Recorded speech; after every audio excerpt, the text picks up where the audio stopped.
Assalamualaikum warahmatullahi wabarakatuh. Apa kabar teman-teman? Semoga teman-teman dalam keadaan sehat walafiat.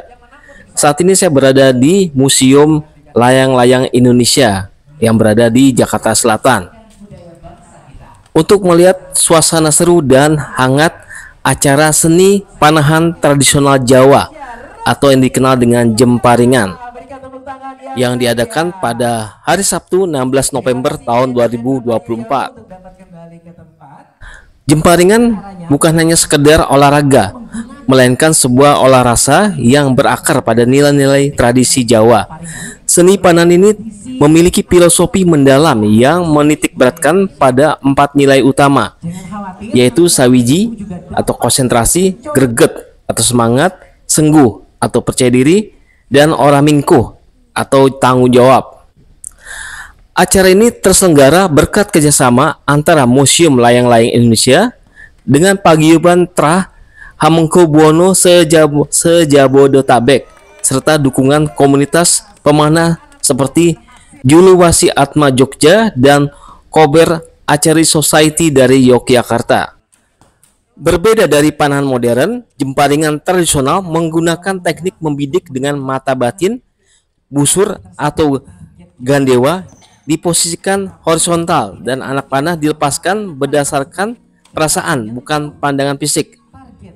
Namun seiring waktu, gaya panahan ini berkembang menjadi gaya paku alaman yang memadukan teknik tradisional dengan posisi busur vertikal seperti panahan modern. Mas Wawan, kemudian ada Mbak Ana dan Mas Kadi, beliau dari Jalusi, Yogyakarta. Dan alhamdulillah ini juga ada teman-teman datang juga para pemanah dari sekitar sini, Jack. Dan ibu-ibu, saya mau sedikit jelaskan terlebih dahulu sebelum Bapak Ibu semua mencoba. Ini nanti kalau untuk mencoba Bapak Ibu waktunya berapa jam, Mas? Sepuasnya. Jadi enak. Jadi yang pertama Bapak Ibu, ini yang kita sebut dengan gendewo. Tulisannya memang gendewa gitu. Nah, bacanya gendewo. Kemudian bagian dari gendewo ini ada juga nama-namanya Bapak Ibu, dimana yang saya pegang bagian kayu ini disebut dengan cengkolak. Cengkolak kalau di modern itu racer. Kemudian untuk sayapnya ini kita sebut dengan lar. Kemudian untuk talinya ini kita sebut dengan kendeng Bapak Ibu. Dan satu lagi anak panah. Salah satu asiknya permainan kan ada aturan gitu Pak. Jadi aturan di jemparingan itu semua harus bahan alami dan handmade, bukan pabrikan. Termasuk ini anak panah, ini terbuat dari bambu. Kemudian ulu ini biasanya dari mentok. Memang ada sedikit percampuran dengan modern yang dilakukan oleh Pakualam ke-8 supaya bisa bersaing dengan para modern, yaitu di kendeng dan di noknya. Itu. Kemudian Bapak Ibu, yang kita bidik berbeda dengan panahan modern Bapak Ibu. Kalau Bapak Ibu melihat panahan modern biasanya adalah bulatan yang warna-warni, dari mulai kuning, merah, biru, hitam dan putih. Nah, sedangkan di jemparingan Bapak Ibu kita menggunakan namanya bandul atau wong-wongan. Dan di sini ada warna merah dan putih. Ini untuk menentukan nilai Bapak Ibu. Menentukan nilai, yang merah ini poin 3, yang putih ini poin 1. Kemudian yang tadi disebut oleh teman saya Pak Arif, rambahan kaping pisan, itu artinya adalah ronde pertama. Dan di permainan jemparingan itu biasa dipertandingkan atau kita sebut gladen, itu 20 rambahan atau 20 ronde. Setiap pemanah atau penjemparing melepaskan 4 anak panah dalam 1 ronde. Dan kalau menancap di merah, poin merah ini poin 3. Dan kalau yang ini tidak dinilai Bapak Ibu, karena saking tipisnya. Yang kecil ini dapat, yaitu tali atau tampar, tapi ini nggak dinilai. Jadi kalau ini nggak dinilai. Nah, yang kena tali nggak dinilai, kena kawat ini juga nggak dinilai. Kemudian di sini kita biasa dilengkapi dengan kelintingan, Bapak Ibu. Jadi kalau kena ada bunyi kelintingan. Nah, kalau setiap anak pemanah ataupun penjemparing menembakkan 4 anak panah, kok semuanya nancep, Bapak Ibu, nancep di Badul dalam satu ronde. Kalau di Keraton Yogyakarta itu dapat medali emas Ekalaya, Ekoloyo. Dan ini sudah hampir 27 tahun belum terpecahkan. Dalam satu ronde satu orang menancapkan 4 anak panah, dan sekarang lebih sulit lagi karena dinaikkan bobotnya, yaitu 4 anak panah tapi harus nancep di merah 3, satunya di putih tidak apa. Padahal untuk nancep 2 seperti ini disebut dengan sandang, Bapak Ibu. Sandang. Jadi ini sandang 2, kalau nancep 3 sandang 3, nancep 4 dibilang sandang 4. Nah, di panahan Ibu, di jemparingan, dan di belakang, kalau modern bilang backstop, kalau di jemparingan kita nyebutnya geber, Bapak Ibu. Geber biasanya digunakan pakai spon ati yang tebalnya 2 cm. Ini supaya anak panah kita awet, Bapak Ibu. Coba bayangkan kalau di belakang nggak ada geber, nggak kena sini dapat tembok patah, kita beli lagi. Jadi memang di belakang harus ada safety. Kemudian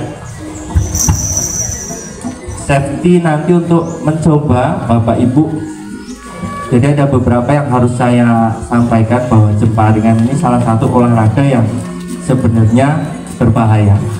Makanya kenapa saya bilang berbahaya, Bapak Ibu, karena depan ini baja dan tajam sekali.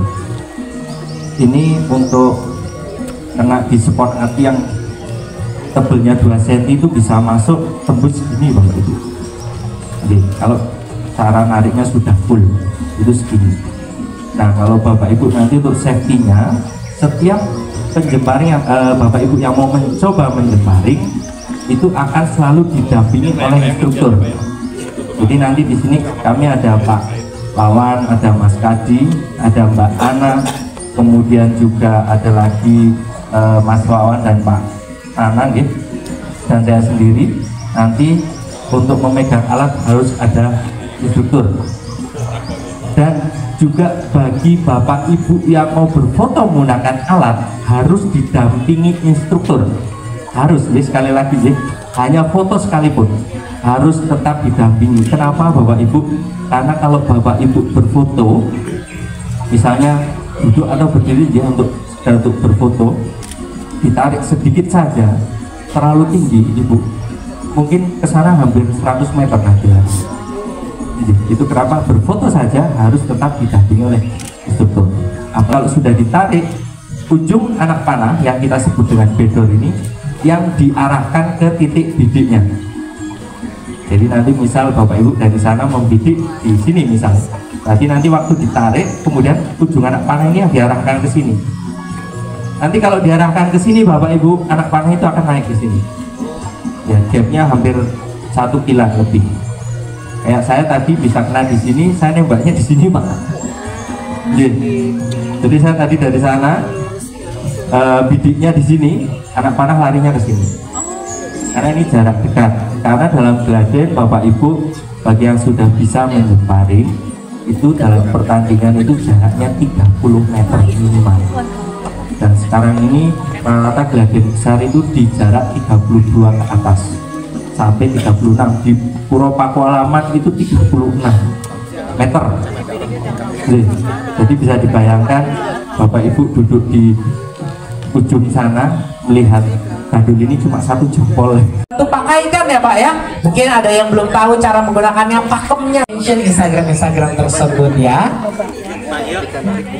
Kira-kira dari 4 orang yang memanah hari ini, siapa saja yang berhasil menyentuh target atau bandulan atau wong-wongan dan mendapatkan skor?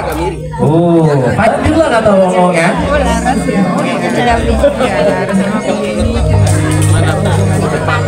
Ya, kalau awal enggak apa-apa, Bu. Ayo, pan asmara siapa Pak Yo? Ada. Ayo, Bugun, Bugun aja. Wah, Panah asmara di sana. besok Pak, dokter mata. Berapa targetnya panahnya nih? 4. Oh, Ya, 4. jadi Bapak Ibu untuk sekedar info saja untuk olahraga jemparingan ini dengan nyun sewu misalnya ada minus atau silinder dan Nggak bisa? sebagainya tidak pengaruh. Oh, nggak pengaruh ya? Karena Saya udah pakai olahraga kacamata. jemparingan ini adalah ketetapan. Jadi nanti akhirnya akan Tetap tahu. ya? Kalau sudah sering itu sudah tahu mengira-ngira ya, dan memanah Bapak Ibu juga tidak selalu matanya seperti kayak menembak. Matanya itu tidak harus menutup satu, tapi matanya boleh buka dua-duanya. Bapak Ibu yang mau ke toilet jangan ke toilet bagian belakang dulu, tapi dapat ke toilet bagian lain dulu ya. Supaya kita berangkat senang, pulang tetap tenang, begitu. Itu akan dapat namanya bebungah. Bebungah itu apa tuh Bebungah Pak? itu artinya hadiah. Hadiah. Nah, biasanya di dalam jemparingan tingkat nasional sekalipun bebungahnya itu sekedar kopi saset, sunlight. Oke, berarti memang sembako yang dibutuhkan di rumah begitu ya? Ya, kadang Bukan hanya poin tapi ada hadiah. Ya, ada hadiah. Setiap mencok satu berarti dapat misal kopi satu saset misalnya. Oh, berarti mencok pun tetap dapat, apalagi Untuk kena bebungah. bandulannya. Bebungah itu artinya kebahagiaan. Kebahagiaan. Itu hadiah. Di putih atau merah. Itu Kalau baru di dapat. bandulan baru dapat. Iya. Kalau di belakang belum tentu dapat, belum dapat begitu ya.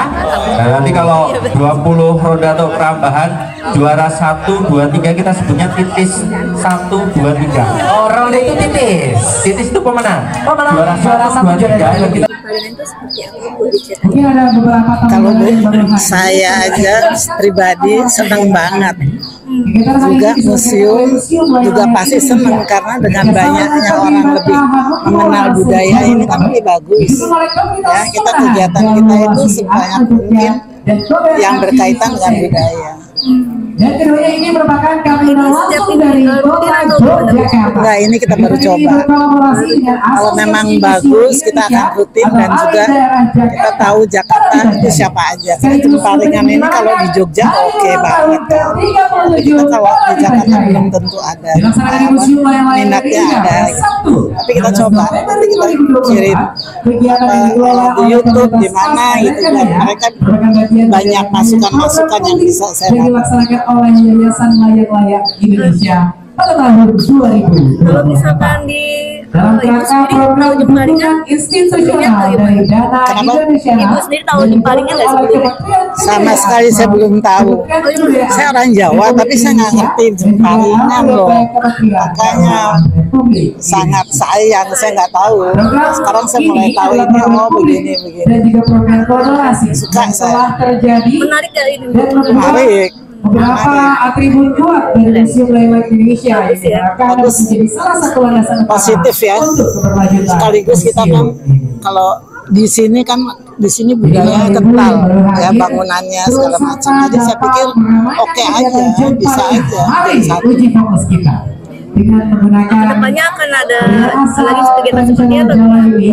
Ini kita dalam tahun ini sudah beberapa cuma 2 kali acara aja, tapi untuk tahun depan saya sudah mempersiapkan. Jadi nanti akan ada gamelan, karena saya gamelan juga punya kan. Jadi ada juga keroncongan. Jadi memang yang berbau budaya tuh saya suka banget gitu. Jadi tahun depan nih kita banyak, ya. Jadi kayak Tahun tuh ada acara nggak? kalau apa tutup tahun? Rencananya. Biasanya sih kita nggak bikin ya karena mereka sudah dengan keluarga sendiri liburan segala macam ya. Jadi kita mulai dengan tahun depan ini kita lebih banyak kepada acara-acara untuk budaya. Dan nanti bulan Januari akan ada salah satu festival budaya yaitu dengan layang-layang naga. Itu kan sudah di Jawa kan, Pulau Jawa itu udah banyak banget dan kita juga mungkin akan pecah muri di situ. Karena saya dulu tahun 2013 hanya 50 sekian 50 sekian dragon yang naik, tapi sekarang kita bisa jauh lebih dari itu. Dan mudah-mudahan sih terlaksana, kita rencana Januari. Itu adanya di Cikarang, di salah satu perumahan. Jadi kita sekarang nih tiap bulan atau 3 minggu sekali kita ke sana. Kita untuk ini untuk uji coba terus. Jadi festival kita kecil-kecilan ada. Dari museum akan bawa berapa layang untuk festival yang dragon itu. Kalau kita museum nggak, kita penyelenggara aja. Karena dulu kita yang membuat kan, yang pertama kali. Nah ini kedua kali akan kita mengundang teman-teman dari Jawa Timur, Jawa Tengah, Jawa Barat untuk Dragon Kite Festival ini.